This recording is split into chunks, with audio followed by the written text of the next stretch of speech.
ठीक है। तो यहाँ से हम केमिकल प्रॉपर्टीज को एक बार फिर से देखते हैं। केमिकल प्रॉपर्टीज में क्या होता है एसिड की, अभी पीछे हमने जो आपके पास फर्स्ट पार्ट में हमने एसिड की फिजिकल प्रॉपर्टीज और इंडिकेटर्स ये सब बारे में पढ़ा। इसमें हम जो है केमिकल प्रॉपर्टीज के बारे में देखते हैं क्या है। तो केमिकल प्रॉपर्टीज में मैंने आपको बताया कि अगर कोई एसिड किसी बेस से रिएक्शन करता है तो हमेशा सॉल्ट एंड वाटर बनेगा। तो इसके एग्जांपल्स हैं यहाँ पर, जैसे HCl है, HCl और NaOH में सबसे पहले आप पानी बना लीजिए। तो पानी बनाने के बाद आपके पास क्या बचा, Na और Cl बचा। Cl और Na का कोई फॉर्मूला नहीं बनता है, NaCl बन सकता है, इसलिए हमने यहाँ लिख दिया। इसी तरह से एक दूसरा एग्जांपल देखते हैं, HNO3 और NaOH में भी क्या है हमारे पास, सेम चीज है।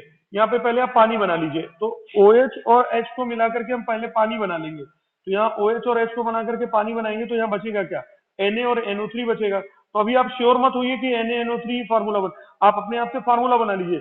नाइट्रेट की वैलेंसी आपको पता है, सोडियम की वैलेंसी पता है, आपस में मल्टीप्लाई करके फार्मूला हम बना लेंगे। तो जो फार्मूला आएगा आपको वही लिखना है, रटना नहीं किसी चीज को।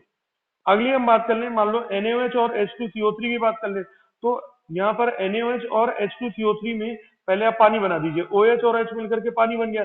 और यहाँ क्या बचा फॉर्मूला, Na और CO3 बचा। तो Na की वैलेंसी होती है +1 और CO3 की वैलेंसी होती है 2। तो क्रॉस मल्टीप्लाई करेंगे तो क्या बन जाएगा, Na2CO3 बन जाएगा। बाद में इसको बैलेंस कर दीजिए, अदरवाइज नहीं इच्छा है तो मत बैलेंस करिए। अगर इक्वेशन में बैलेंस केमिकल इक्वेशन पूछ रहा है तो बैलेंस कर दीजिए, अदरवाइज कोई बात नहीं है। आगे चलते हैं, आगे हम देखें अगर किसी मेटल का रिएक्शन हम किसी एसिड से करा देते हैं तो हमेशा कौन सी गैस निकलती है, हाइड्रोजन गैस निकलती है। तो यहाँ हमने देखिए इस एसिड का रिएक्शन मेटल से कराएंगे तो सॉल्ट बनेगा और हाइड्रोजन गैस बनेगी। तो सबसे पहले आइए क्या कैसे करेंगे इसको। तो हमने इस 2 को भूल जाते हैं थोड़ी देर के लिए, यहाँ पर जो 2 लिखा है इसको भूल जाइए। तो यहाँ पर देखिए Zn है और HCl है। तो Zn एक मेटल है, इसका रिएक्शन मैं HCl से करा रहा हूँ।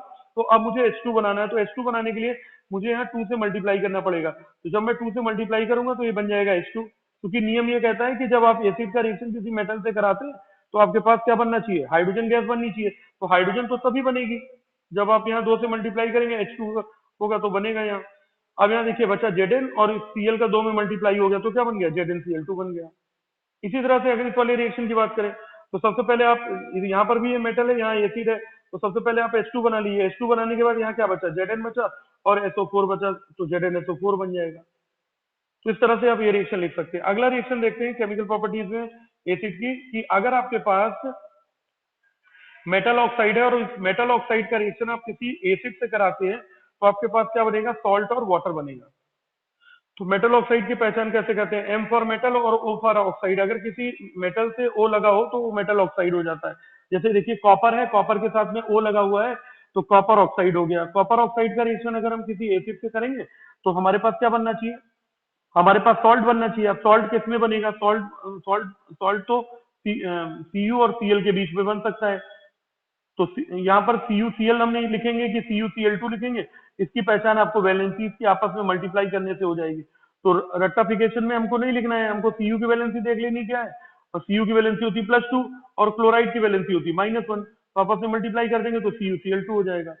इसी तरह से MgO भी हमारे पास क्या है, एक मेटल ऑक्साइड है।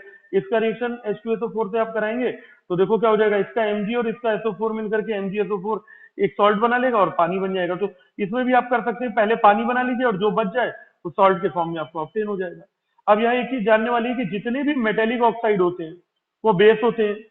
मेटेलिक ऑक्साइड का मतलब क्या हो गया, जैसे इसकी हम बात कर लें तो ये मेटल है, ये ऑक्साइड है। तो मेटल मेटल ऑक्साइड को अगर आप पानी में मिलाएंगे तो मेटल हाइड्रोक्साइड बनेगा। और मेटल हाइड्रोक्साइड क्या, हाइड्रोक्साइड का मतलब अगर किसी के आगे OH ग्रुप लगा है तो वो बेस होता है।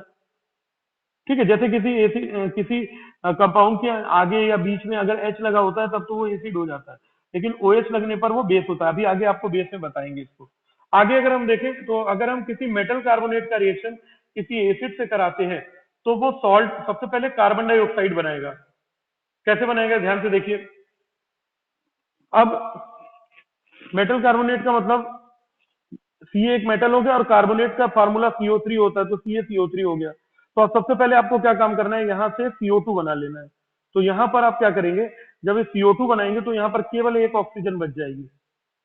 ठीक है भाई, CO3 है, अगर आपने कार्बन डाइऑक्साइड बना ली तो यहाँ पर केवल ऑक्सीजन बच गया। अब आपको क्या करना है, दूसरा प्रोडक्ट क्या बन सकता है, अगर यहाँ 2 से मल्टीप्लाई हो जाए तो ये H2 और O मिलकर के H2 बन जाएगा। चलिए मानिए 2 से मल्टीप्लाई मत करिए, तो Ca और Cl के बीच में कोई फार्मूला बनेगा। तो आइए देखते हैं Ca और Cl के बीच में क्या फार्मूला बनना चाहिए। तो Ca की वैलेंसी होती है +2, क्लोराइड की होती है -1, क्रॉस मल्टीप्लाई करेंगे CaCl2 बन जाएगा। तो जब आपने यहाँ पर CaCl2 बनाया तो क्लोरीन कितना हो गया, 2 हो गया। तो 2 हो गया तो यहाँ पर से मल्टीप्लाई करना पड़ेगा। तो H का 2 में मल्टीप्लाई हो गया तो H2 और ये वाला ऑक्सीजन मिलकर के H2 हो जाएगा।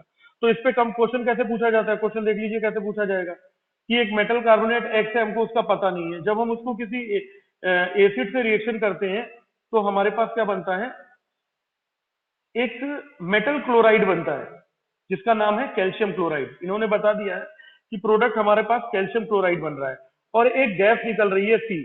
तो आपको क्या बताना है, आपको X बताना है। X क्या होगा, मतलब उस मेटल कार्बोनेट का नाम क्या होगा, और जो गैस निकल रही है वो क्या होगा। तो गैस तो आप आसानी से बता दोगे कि भाई जो, अब देखो हमें यहाँ मेटल कार्बोनेट नहीं पता था, हमने X मान लिया और इसके ऊपर क्वेश्चन मार्क लगा दिया। इसका रिएक्शन जब हम HCl से करा रहे हैं तो जो हमको कंपाउंड मिल रहा है उसका नाम इन्होंने दे दिया है calcium carbonate, sorry calcium chloride. और जो गैस निकलनी है मतलब हमको ये X निकालना है और C निकालना है। तो C तो आपको पता चल गया कि कार्बन डाइऑक्साइड होगा। तो जब कार्बन डाइऑक्साइड होगा और यहाँ पे Ca है तो मेटल कार्बोनेट ऑब्वियसली क्या हो जाएगा, CaCO3 हो जाएगा। तो X की वैल्यू क्या होगी, CaCO3 हो गई, C आपके पास क्या होगी, कार्बन डाइऑक्साइड गैस होगी।